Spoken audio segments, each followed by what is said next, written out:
Hi, I'm Diana De Rosa, and I'm speaking to Roy Anderson, and his film is African Redemption, and you are the everything man. I am. Directed? I got 11 jobs, maybe 12 jobs. So I want you to interpret the film a little bit for us first.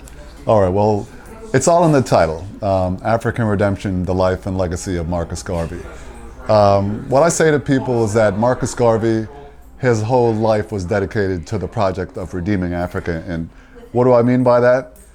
You know, when folks talk about Africa, they look at it as this dark continent, uncivilized, you just name it, all the bad things that, you know, people have to say. And Marcus Garvey wanted to say to folks, listen, we are more than just what we were portrayed, you know. He actually thought of Africa as the birthplace of all civilizations. And, you know, he believed that, so that's a story that I'm sticking to. So it's in the title, African Redemption, the Life and Legacy of Marcus Garvey. Great. So your film got chosen for the Trian International Film Festival. That must have made you very happy. How did you feel when you found out about that? Oh, I was just ecstatic, and especially knowing that my good friend Frank Callow, who's been instrumental with the festival for many years, was going to be there, and I was going to get a chance to just, you know, be with him and be with other great folks like Bo and Kirk. He's introduced me to them, and they just made me feel so welcoming into the community. It's just amazing. I mean, it's hard to believe that here I am in small town USA and just, you know, feeling right at home. You know, I want to talk about small town USA. Here we are in Trian, and I'm sure you wandered around. What do you think of the town?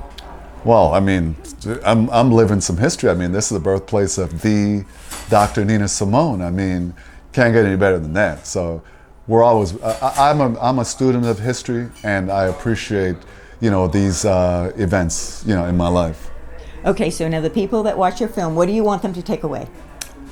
What I'm looking for folks who know a little bit about Marcus Garvey, what I'm doing is I'm reintroducing them to Marcus Garvey, because I'm sure there's going to be a lot of folks who think that they knew all there was to know about him, but even the experts, they come away after seeing this film and saying, boy, I didn't know that.